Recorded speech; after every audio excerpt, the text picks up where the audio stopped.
Hello friends, तो कैसे हो आप सब। मैं हूं आप सबका होस्ट और दोस्त। तो भाई आज मैं लेकर आ गई हूँ आप सबके सामने एक धमाकेदार वीडियो।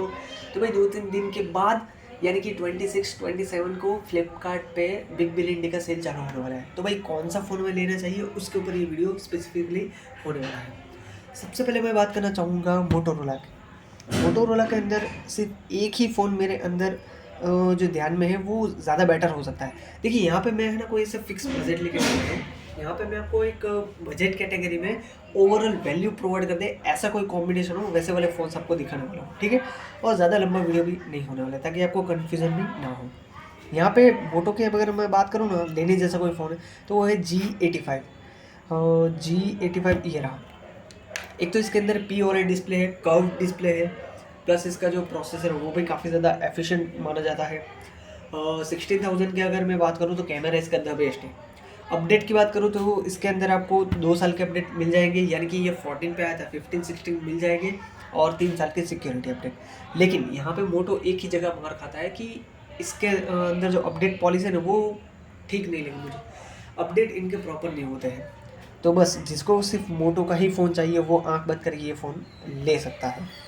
मेरे ख्याल से इसमें कोई भी प्रॉब्लम नहीं आएगी, क्योंकि इसके अंदर प्रीमियम आपको लेदर डिज़ाइन मिलती है। पीछे बैक साइड की अगर बात करूँ तो ये ब्लू वाला जो वेरिएंट है, खास करके वो पर्सनली मुझे कलर काफ़ी ज़्यादा पसंद आया है।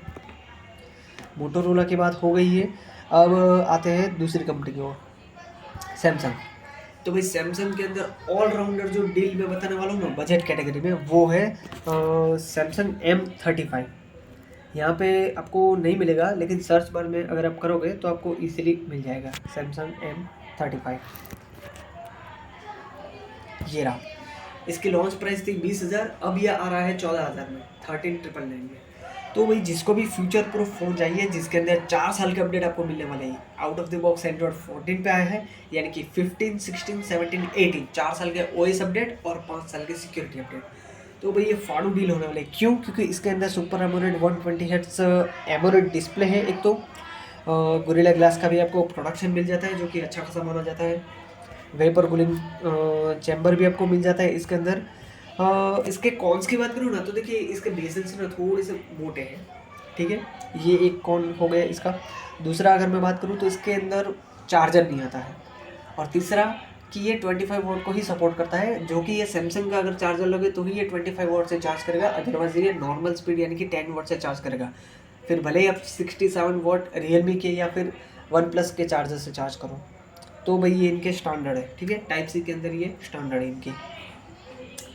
थोड़ा सा थिकनेस आपको ज़्यादा लग सकती है क्योंकि इसके अंदर 6000 mAh की बड़ी बैटरी आती है। तो अगर आप ऐसा फ़ोन चाहते हो जिसके अंदर बैटरी ज़्यादा हो, बड़ी बैटरी हो, 6000 mAh, और लंबा आपको चलना चाहिए यानी कि फ्यूचर प्रूफ चाहिए फ़ोन OS के मामले में, तो भाई आँख बंद करके ले सकते हो। 14,000 में ये डील फाड़ो डील होने वाली है। इसके अंदर जो प्रोसेसर वो 1380 एक्सिनोस प्रोसेसर है, जो कि 6 लाख से लेकर 6.5 लाख तक अंततः स्कोर निकाल के दे सकता है। यानी कि ये कह सकता हूँ कि ये गेम को इजीली हैंडल कर लेगा। अगर आप नॉर्मल या फिर कैजुअल गेमिंग करते हो तो भाई मक्खन है, भूल जाओ, कुछ प्रॉब्लम नहीं होने वाला है।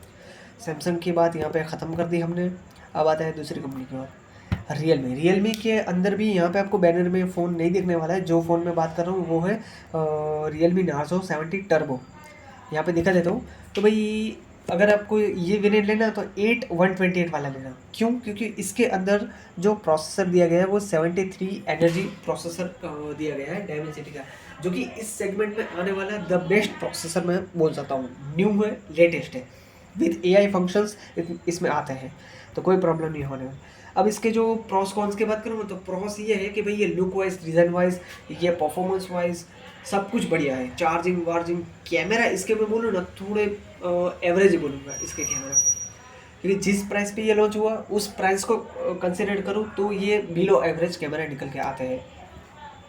डिस्प्ले की बात करूँ तो इसके अंदर 8 बीट का डिस्प्ले दिया गया है, 120 हर्ट्ज सुपर एमोलेड, ठीक है, 8 बीट का। तो ये ध्यान में रख के चलना है। अगर आपको 8 बीट कलर सेंसेशन ज़्यादा नहीं है तो भाई आप ये आँख बंद कर ले सकते हो, ये भी फ़ोन काफ़ी ज़्यादा बढ़िया है। कॉन्स की बात करूँ तो रियलमी UI अभी करंट के टाइम में मुझे इतना ज़्यादा अच्छा नहीं लगता है, क्योंकि प्री इंस्टॉल ऐप्स भर भर के देते हैं, ब्लोटवेयर भर भर के देते हैं। तो इनका UI अब इन्फिनिक्स जैसा हो गया जो पहले था इन्फिनिक्स का UI, ठीक है।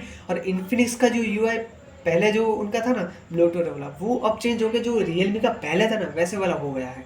तो इससे बेटर तो मैं आपको इन्फिनिक्स फ़ोन बोलूँ तो भी कुछ गलत बात नहीं, क्योंकि इन्फिनिक्स अभी जो कर रहा है ना वो अभी बहुत ही ज़्यादा मतलब कि सही चीज़ कर रहा है वो कंपनी। तो आई होप रियलमी की बात हो गई यहाँ पे। अब मैं वापस से आ जाता हूँ बैनर में। हमारी जो नेक्स्ट कंपनी है वो है पोको।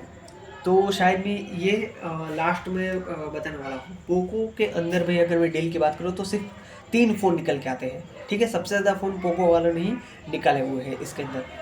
सबसे पहला फ़ोन है, आपकी स्क्रीन पे दिख रहा होगा, पोको X6 प्रो। तो भाई अगर आपका बजट है 20,000 के अंदर, परफॉर्मेंस चाहिए, सिर्फ और सिर्फ परफॉर्मेंस, गेमिंग और हाई लेवल की कोई चीज़ आपको करनी है इसके अंदर, तो भाई आंख बंद करके ये वाला फ़ोन ले लीजिए X6 प्रो। क्यों? इसके अंदर फ्लैगशिप लेवल का चिपसेट दिया गया है, डायमेंसिटी 8300 अल्ट्रा चिपसेट, जो कि एंथुसियास्ट स्कोर में बात करूँ ना इसकी, तो 1.4 मिलियन है इसके, सॉरी 1.4 मिलियन, यानी कि 15 लाख के आसपास इसका आ रहा है। तो भाई अपने आप में भाई बहुत ही ज़्यादा माइंड ब्लोइंग बात बन जाती है इसके अंदर। और इतना ही नहीं, इसके अंदर जो डिस्प्ले दी गई है वो 1.5 के एमोलेड डिस्प्ले दी गई है। कैमरे की बात करूँ तो प्राइस के हिसाब से भाई अगर 19,000 की बात करूँ ना, तो भाई इसके कैमरे बेस्ट है, कोई आपको यहाँ पे चिंता वाली बात नहीं, क्योंकि इसके अंदर प्रोसेसर इतना तगड़ा दिया गया है। तो कैमरा में अगर कुछ कॉम्प्रोमाइज़ किया होगा तो वो प्रोसेसर पूरा कर देगा, ठीक है। आउटपुट प्रोसेसर निकल के देता है अल्टीमेटली, कैमरा जस्ट कैप्चर करने के लिए होता है। तो कैमरा भी इसके अच्छे है, 67 वाट चार्जिंग है, और मेन बात कि ये out of the box Android 14 के ऊपर आया था, और इसके अंदर 3 साल के आपको अपडेट मिलने वाले हैं, यानी कि 15, 16, 17 3 साल आपके आराम से निकल जाएंगे, और प्लस 4 साल के सिक्योरिटी अपडेट। तो ये सब कुछ पोको वाले प्रॉमिस कर रहे हैं इस फ़ोन के अंदर। दूसरे फ़ोन की मैं बात करूँ तो वो इसी का ही है, पोको X6 5G।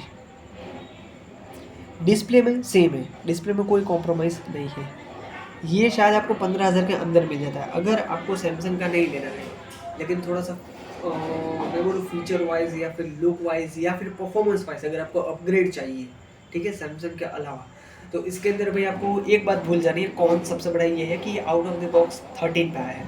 3 साल के इसमें भी मिलने वाले हैं, लेकिन 14, 15, 16, तो ये 16 तक ही जाएगा। और 4 साल के इसके अंदर भी सिक्योरिटी पैचेस आपको मिल जाने वाले हैं। कैमरा बोलूँ तो 15,000 के अंदर द बेस्ट कैमरा इसके अंदर ही आने वाले हैं। क्यों? क्योंकि इसके अंदर 64 मेगापिक्सल विथ OIS कैमरा मिलने वाला है आपको, जो कि मैं बोलूँ ना मोटो से थोड़ा सा नीचे मान लीजिए। मोटोरोला सबसे पहले G85, उसके बाद पोको आता है, फिर उसके बाद सारे नीचे आएंगे सैमसंग वो सब, ठीक है। तो आई होप आपका कन्फ्यूज़न वो क्लियर कर दिया मैंने। अब इसके डिस्प्ले की मैं बात करूँ तो भाई डिस्प्ले नंबर 1 है, क्योंकि जो X6 प्रो में दी गई है वही सेम इसके अंदर दी गई है। अगर आपको 2 साल 3 साल ही चलाने हैं तो भाई आराम से ले लीजिए।